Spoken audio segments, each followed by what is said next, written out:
জনাম অসমৰ জাতীয়তাবাদৰ যিমান দাবী দাবা আছে অসমীয়া মানুহৰ যি সমস্যা আছে সকলো সমাধান কৰিম বুলি কৈছিল। তেওঁলোকে কৈছিল বাংলাদেশীয়ে তালি টোপোলা বান্ধি যাব বুলি কৈছিল। তেওঁলোকে কৈছিল অসমৰ পৰা লুটি নিয়া কলা টকা বগা হ'ব বুলি কৈছিল। তাৰ বাবে অসমৰ সহৃদয়বান অসমৰ সহজ সৰল মানুহখিনিয়ে ভোট দি বিজেপিক বৰঘৰলৈ পঠাইছিল। আজি বৰঘৰত গৈ লৈ আমাৰ এই গৰুৰখীয়াই মালিক হ'বলৈ বিচাৰিছে। তেওঁলোকে মালিকাগিৰি চলাইছে। আজি তাৰিখত সেই মালিকাগিৰি আমি সহ্য নকৰিম। কিয় ক'ব বিচাৰিছোঁ, তেওঁলোকক ৰাইজে অসমৰ দীৰ্ঘদিনীয়া অসমীয়া মানুহৰ নিৰ্যাতনৰ পৰিত্ৰাণ বিচাৰি বিজেপি চৰকাৰখন অসম বঢ়াইছিল, কেন্দ্ৰত বহাইছিল। সেই চৰকাৰখনক ভবা হৈছিল।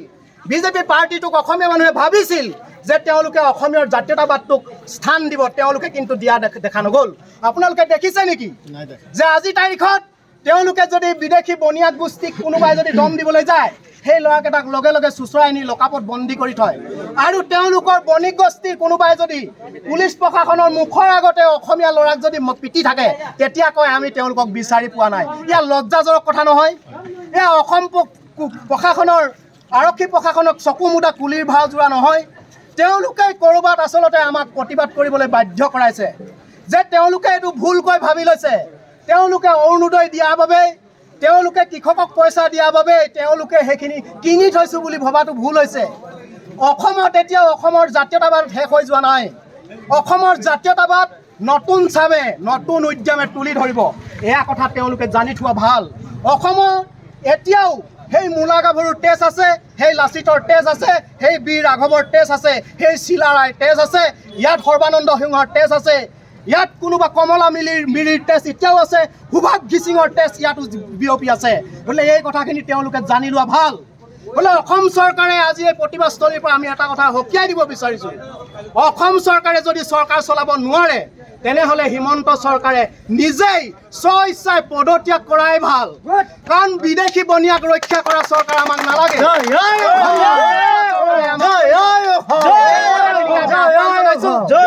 প্ৰতিজন অসমীয়াই কিন্তু এইটোক আমি আৰু এটা আহ্বান জনাব বিচাৰিছোঁ, আমি সংগ্ৰাম কৰিম। সেই অৰ্থত এইটো নহয় যে কাৰোবাৰ অনা অসমীয়াৰ ঘৰত আমি দাদাগিৰি কৰিবলৈ যাম। আমি কেতিয়াও কোনো অসমীয়াৰ ঘৰত দাদাগিৰি কৰিবলৈ যোৱা নাই। আমি অনা অসমীয়াই আজি তাৰিখত আমাক আচলতে ঠগি ঠগি খাইহে আছে। এই অনা অসমীয়াই যাতে অনাগতত ভাবি লওক, তেওঁলোকে অসমীয়া কৃষ্টি সংস্কৃতিক যদি শ্ৰদ্ধা জনাব নোৱাৰে, তেওঁলোকে তেনেহ'লে তালি টোপোলা বান্ধি য'ৰ পৰা আহিছিল তালৈ গুচি যাওক। এয়া আমাৰ দাবী। এয়া অসম চৰকাৰলৈ আমি আপোনালোকৰ চেনেলৰ জৰিয়তে দাবী জনাইছোঁ। আৰু লগে লগে আমি আপোনালোক সহৃদয়বান যিসকল আজি আপোনালোকে যিসকল সংবাদকৰ্মী আমাৰ ওচৰলৈ আহিছে, তেওঁলোককো যি ধৰণে আজি তাৰিখত আমাৰ মুখ্যমন্ত্ৰী হিমন্ত বিশ্ব শৰ্মাই যি ধৰণে আঙুলি টোৱাইছে, সেয়া কিন্তু চতুৰ্থ স্তম্ভৰ প্ৰতি এক ভেঙুচালি কৰিছে। সেয়াও আমি প্ৰতিবাদ জনাইছোঁ। সেই ভেঙুচালি কিন্তু আমি সহ্য নকৰিম। গতিকে আমি সংবাদকৰ্মীসকলক অশেষ ধন্যবাদ আৰু কৃতজ্ঞতা জনাইছোঁ। অনাগত সময়ত আপোনালোকৰ সহযোগিতা বিচাৰি আজি আমি এই কথাখিনিয়ে আমি প্ৰতিবাদস্থলীৰ পৰা আহ্বান জনাইছোঁ। ধন্যবাদ।